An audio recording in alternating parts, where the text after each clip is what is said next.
Hi అండి, welcome back to our channel. మళ్ళీ వచ్చేసింది ఏదో పట్టుకుని అనుకుంటున్నారా? ఏమీ కాదండి, ఇది బోరిక్ యాసిడ్ అండి. ఇది ఎందుకు యూజ్ అవుద్ది అనేది నేను మీకు చెప్తానండి. మీలో ఎవరికన్నా తెలిస్తే కామెంట్ చేయండి. మనకి ఆడవాళ్ళకి మెయిన్ వంటింట్లో చాలా అవసరమయ్యే ప్రోడక్ట్ అండి ఇది. ఎందుకనేది నేను మీకు ఇప్పుడు చెప్తాను. చూడండి, చూసారు కదా, బోరిక్ యాసిడ్ అండి ఇది. మనకి మామూలుగా షాప్స్తో దొరుకుద్ది. పెద్ద ప్రైస్ కూడా చాలా తక్కువే ఉంటుంది. ఇది 15 రూపీస్ అంతే అండి ప్యాకెట్. మనకి ఇది మెయిన్ ఏంటంటే, మనం నిల్వ సామాను వేయించేసుకుంటాం కదా సంవత్సరానికి ఒకసారి. అలా సంవత్సరానికి ఒకసారి వేయించుకున్న సంవత్సరం అంతా ఆగాలంటే కష్టం కదా, పుచ్చిపోతాయి కదా. అలా పుచ్చిపోకుండా ఈ పౌడర్ అనేది యూజ్ చేస్తే మనకి పుచ్చకుండా ఉంటాయండి. ఇదైతే ఎర్ర కందిపప్పు అండి.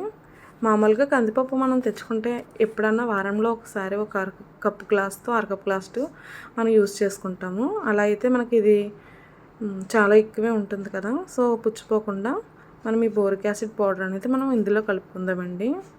చూసారు కదా, బోరిక్ యాసిడ్ అనేది మనం చాలా వాటిలో యూజ్ చేసుకోవచ్చు. కందిపప్పే కాదు, మినపప్పే కాదు, పెసరపప్పు, బియ్యం, మెయిన్ బియ్యంలో కూడా యూజ్ చేసుకోవచ్చండి. మనకు అస్తమానం బియ్యం పుచ్చిపోతూ ఉంటాయి కదా. అలా బియ్యం పుచ్చిపోకుండా మనం బియ్యం ప్యాకెట్ తెచ్చుకున్న ప్రతిసారి ఇందులో చిన్నవి ఉంటాయి, పెద్దవి కూడా ఉంటాయండి. ఇవైతే చిన్న ప్యాకెట్, అది చిన్న ప్యాకెట్ మూలని బియ్యం బస్తాకైతే సరిపోదు, పెద్ద ప్యాకెట్ తెచ్చుకోవాలండి. ఇది ఇప్పుడు చిన్న ప్యాకెట్టే పట్టుకొని నేను కలిపి అన్నీ కూడా తక్కువ వేసి కలుపుతున్నాను కదా. ఒక 2 kgs అంతే అండి. ఇది ఎర్రకందిపప్పు 2 kgsకి. ఈ ప్యాకెట్ అయితే ఒక 3 ప్రోడక్ట్స్ కలుపుకోవచ్చు. ఈ ప్యాకెట్ అయితే ఒక 5 kgsకి అయితే సరిపోతుంది. సో అందుకని ఇది 2 kgs కూడా ఉండదు.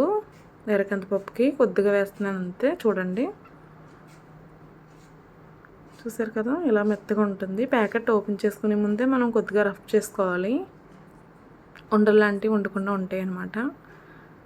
బాగా చేతులతో రఫ్ చేసుకుంటా కలుపుకోవాలండి పప్పుకి, లేకపోతే పట్టదు ఇది. చూసారు కదా, నేను ఎలా కలుపుతున్నానో అలాగే మీరు కూడా కలపండి. ఇది చాలా యూజ్ఫుల్ ప్రోడక్ట్ అండి. ప్లీజ్ లైక్ చేయండి, షేర్ చేయండి, సబ్స్క్రైబ్ చేయండి మన ఛానల్ని. చూసారు కదా, ఇలా మనం బాగా కలిపేసుకుని మళ్ళీ మనం ఏ కంటైనర్లోకి అయితే తీసుకున్నామో మళ్ళీ అదే కంటైనర్లోకి వేసేసుకోవచ్చు. ఇలా వేసేసుకున్న తర్వాత మళ్ళీ నెక్స్ట్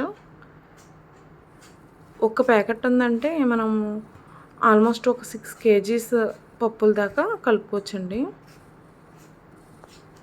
మెయిన్ వంటింట్లో మనకు చాలా బాగా యూజ్ అయ్యే ప్రోడక్ట్ అండి ఇది. ప్రతి ఇంట్లోని కూడా ఉండాలి ఇది ఖచ్చితంగా. మీకు కానీ ముందే తెలిస్తే కామెంట్ చేయండి.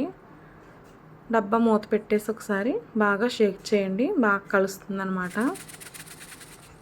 ఓకే, చూసారు కదా, ఇలాగే కలుపుకోవాలి. మిగతా అన్ని ప్రోడక్ట్లో కూడా కలిపేసుకుందాం. నెక్స్ట్ వచ్చేసి ఇది మామూలు కందిపప్పు, ఇందాకదేమో ఎర్ర కందిపప్పు అండి. ఇదేమో మామూలు కందిపప్పు. ఇందులో కూడా సేమ్, ఇది కూడా సేమ్ అంతే వెయిట్ 2 kgs. ఇందులో కూడా అలాగే వేసేసుకుని బాగా రబ్ చేసుకుని బాగా కలిపేసుకుంటామండి. చూసారు కదా, నేను ఎలా కలుపుతున్నానో అలాగే పెద్ద ప్లేట్లోకి వేసుకుని కలుపుకోవాలి. అలా కలుపుకుంటేనే బాగా ప్రతి పప్పుకి కూడా పౌడర్ అనేది అంటుకుంటుంది. తర్వాత ఇది కూడా కంటైనర్లోకి తీసేసుకుని దీన్ని కూడా బాగా షేక్ చేసుకుంటామే. నెక్స్ట్ బియ్యం అండి. బాస్మతి రైస్ కూడా మనం డీమార్ట్కి వెళ్ళినప్పుడే ఎక్కువ తెచ్చేసుకుంటాం కదా, ఒక 5 kgs దాకా. అలా తెచ్చేసుకున్న దానికి కూడా మనం పౌడర్ కూడా ఇలాగా బోరిక్ యాసిడ్ పౌడర్ కలిపేసుకుని వదుకుని పెట్టుకుంటే మనకి ఎక్కువ రోజులు స్టోర్ అయ్యి ఉంటాయి, పుచ్చిపోవండి. సాధారణంగా బేగా పుచ్చిపోయి వస్తువు ఏంటంటే మనకి బియ్యం అండి. ప్లీజ్ లైక్ చేయండి. చూసారు కదా, ఇది కూడా మనం స్టోర్ చేసేసుకుంటామే. చీమలు పట్టకుండా ఉంటాయి కదా అని చక్కెరలో కానీ కలిపారు కనుక చక్కెరలో వేసుకోకూడదండి. ఇది ఓన్లీ మనకి పోపు దినుసుల్లో మాత్రమే వాడాలి. Okay, thank you for watching my video. Please do subscribe అండి. నెక్స్ట్ వచ్చేసి పల్లీలు, వేరుశనగ గుళ్ళు కూడా నేను కలిపేస్తున్నానండి. ఇది వేరుశనగ గుళ్ళు కూడా సంవత్సరానికి ఒకసారి వేయించేసుకుంటే మనకి ఎక్కువ ఉంటాయి కదా, అవి కూడా పుచ్చిపోతాయి. అందుకని అందులో కూడా పుచ్చిపోకుండా మనం బోరిక్ యాసిడ్ కలిపేసుకోవచ్చు.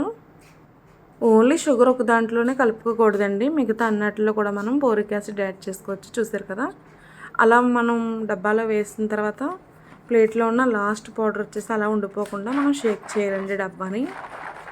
ఆ కంటైనర్ని షేక్ చేస్తే సరిపోతుంది. ప్లీజ్ లైక్ అండి, share, subscribe. Thank you for watching my video.